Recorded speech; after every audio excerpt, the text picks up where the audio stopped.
नमस्कार मेरे प्यारे साथियों, आप सभी का स्वागत है आपके इस प्यारे से चैनल द्रोणाचार्य इंस्टीट्यूट में। आज हम लोग बात कर रहे होंगे आरआरबी ना, जो ग्रामीण बैंक है इसके पदों पर।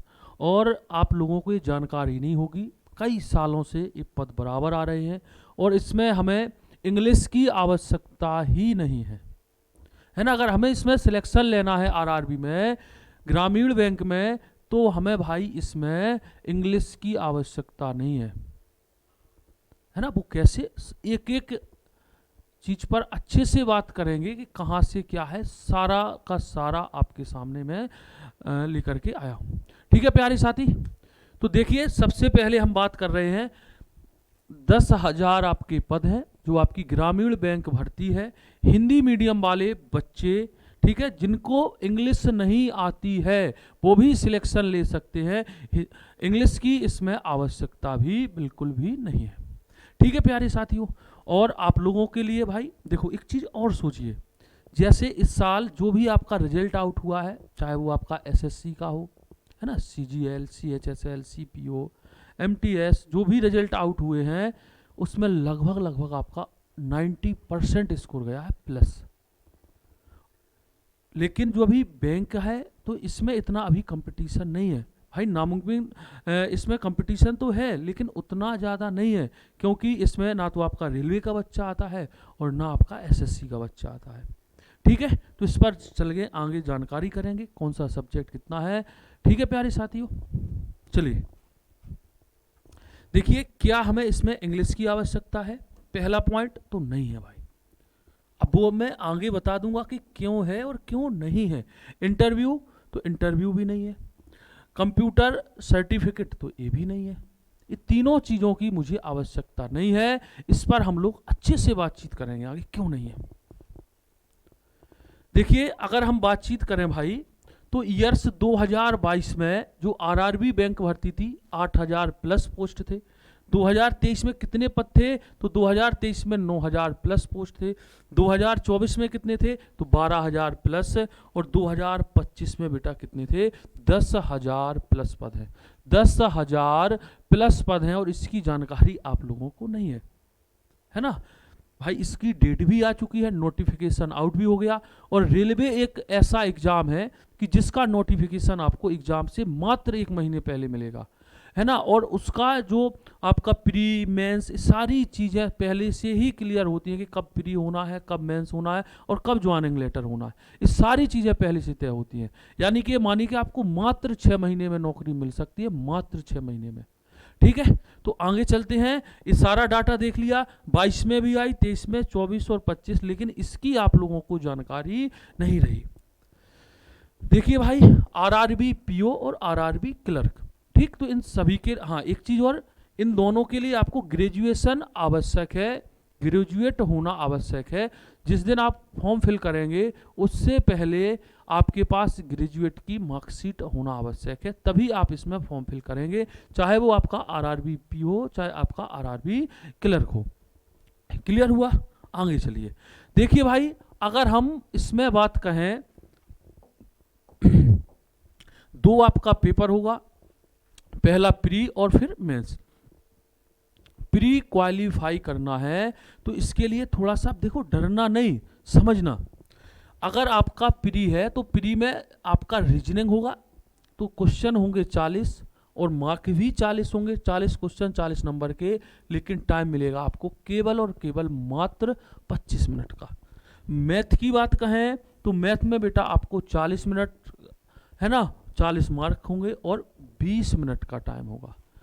प्री की बात कर रहे हैं तो टोटल 80 का आपका पेपर होना है, 80 क्वेश्चनों का और 80 अंक का, और टाइम आपका टोटल मिलेगा कितना, 45 मिनट। लेकिन बेटा यहाँ जो अच्छी बात है वो थोड़ा और देख लें।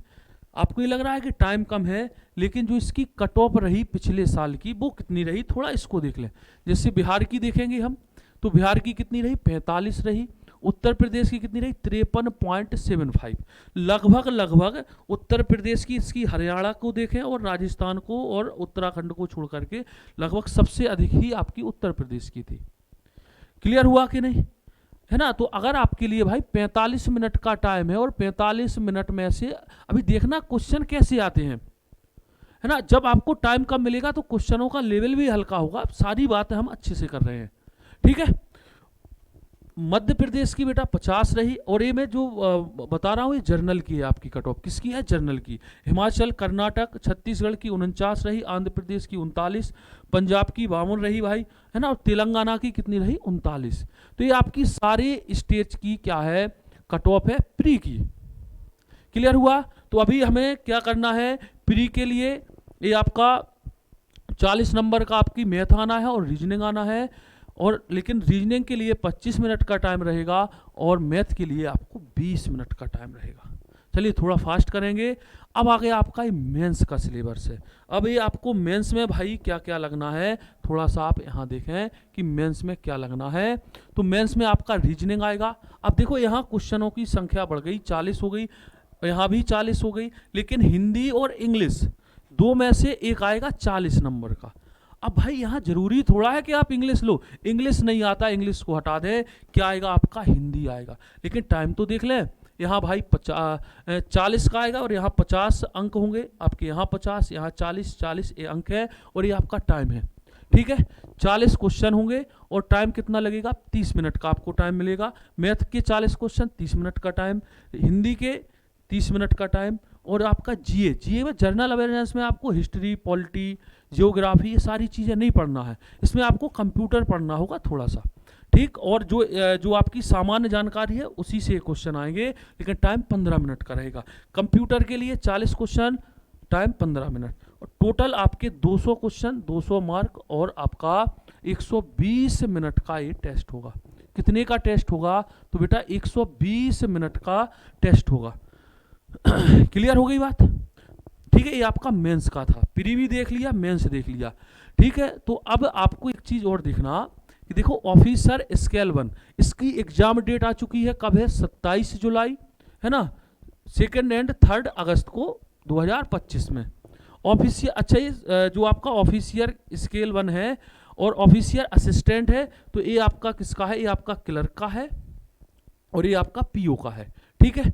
ये प्री का डेट आ गया और ये मेंस का है, ठीक है। स्केल 1 का यानी कि पीओ का आपका कब होना है, तो मेंस होगा आपका 13 दिसंबर 2025 और ऑफिसियर असिस्टेंट 9 नवंबर 2025 में। भाई एकमात्र एग्जाम है जो प्री और मेंस की आपको डेट दे रहा है ना।